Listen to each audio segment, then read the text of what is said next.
আজি আমাৰ বিটিআৰ চৰকাৰৰ তত্ত্বাৱধানত আমি বেনিফিচিয়াৰী মিট কৰিছোঁ। বিশেষকৈ বেনিফিচিয়াৰীসকলৰ লগত এটা মত বিনিময় আৰু তেখেতসকলক সজাগতা কৰাৰ বাবে এই সভাটো আমি পাতিছোঁ। ইয়াত বিটিআৰৰ 40টা সমষ্টিতে এই মিটিংটো এতিয়া আমি কৰি আছোঁ। বিটিআৰ চৰকাৰৰ প্ৰধান শ্ৰীযুত প্ৰমোদ বড়ো ডাঙৰীয়াই সিদ্ধান্ত এটা লৈ বিটিআৰৰ সমূহ সমষ্টিত মানে হিতাধিকাৰীসকলৰ বিষয়ৰ লগত তেখেতসকলৰ লগত মত বিনিময় কৰা আৰু তেখেতসকলক অলপ সজাগ কৰাৰ বাবে মিটিঙৰ দৰকাৰ আছে বুলি সিদ্ধান্ত লৈ আমি এতিয়া কৰি আছোঁ। প্ৰায় 34টা সমষ্টিত এইটো সমাপন কৰিলোঁ আৰু 6টা সমষ্টি বাকী আছে। অহা 12 তাৰিখত আমি এই বেনিফিচিয়াৰী মিটিংটো সমাপ্ত কৰিম। আৰু দেখিছোঁ মই বেনিফিচিয়াৰীসকলে ওলাই আহিছে, আপোনালোকে দেখিছে আজি জমদুৱাৰ সমষ্টিত যথেষ্ট মানে হিতাধিকাৰীসকল ইয়াত ওলাই আছে আৰু প্ৰমোদ বড়ো ডাঙৰীয়াক এটা সমৰ্থন দিছে। অলপ আগত গুমা সমষ্টিত আমি প্ৰগ্ৰামটো কৰি আহিলোঁ, তাতেও এনেকৈ বিপুল পৰিমাণৰ মানে গেদাৰিং আমি তাত দেখিবলৈ পালোঁ। নিশ্চয় ইয়াৰ পৰা এটা মেছেজটো এনেকৈ আছে, প্ৰমোদ বড়ো ডাঙৰীয়াই এটা ভাল কাম কৰিছে আৰু ৰাইজে প্ৰমোদ বড়ো ডাঙৰীয়াৰ ওপৰত এটা আস্থা প্ৰকট কৰিছে। এই আস্থা প্ৰকট কৰাৰ কাৰণে আজিৰ এই সমাগমটো ইয়াত মানে ভালকৈ এটা সম্পন্ন হৈছে। গম পায় আজি প্ৰমোদ বড়ো ডাঙৰীয়াই মানে সকলো দিশতে মই এটা দিশটো বুলি কোৱা নাই, শিক্ষা দীক্ষাৰ পৰা আৰম্ভ কৰি মানে জাতি জনগোষ্ঠীৰ মাজত যি এটা গেপ হৈ গৈছিল, কমিউনিকেশ্যন গেপ হৈছিল, যিকোনো এটা সংগ্ৰামৰ সময়ত আৰু বিশেষকৈ হাগ্ৰাম মহিলাৰ সময়তো তেখেতসকলে এই কথাবিলাক প্ৰায় নাইকিয়া কৰিব পৰা নাছিল, যাৰ কাৰণে তেখেতসকলৰ সাংসদটো তেখেতসকলে হেৰাব লগা হৈছিল।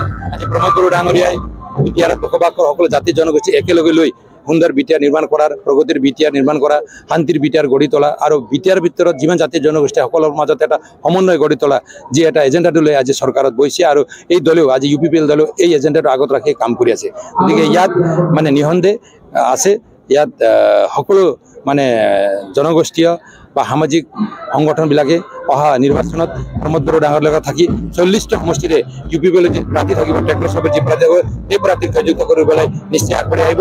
আৰু আমি ভাবিছোঁ এইবাৰ কোনো তেনেকুৱা কিবা থৰাতালি নহয়, আমি এবছলুট মেজৰিটি লৈ UPPL চৰকাৰ গঠন কৰিম। আৰু প্ৰমোদ বড়ো ডাঙৰীয়া মানে বিটিআৰৰ এজন জনপ্ৰিয় নেতা, বিটিআৰৰ এজন ডাইনামিক লিডাৰ, বিটিআৰৰ এজন ভিজনেৰী লিডাৰ। গতিকে তেখেতে ভাৰত চৰকাৰ অসম চৰকাৰৰ লগত তেনেকৈ এটা ভাল সম্পৰ্ক ৰাখি আজি আমাৰ কংগ্ৰেছৰ কামচুটি চলাই আছে। নিশ্চয় অহা দিনত তেখেতে যি প্ৰক্ৰিয়া চলাই নিশ্চিত কৰিছে। মানে আমি ভাল পাইছোঁ, আমি UPPL দল হিচাপে ভাল পাইছোঁ, চৰকাৰ হিচাপে ভাল পাইছোঁ, মুখ্যমন্ত্ৰী মহোদয়ক আমি ধন্যবাদ দিছোঁ।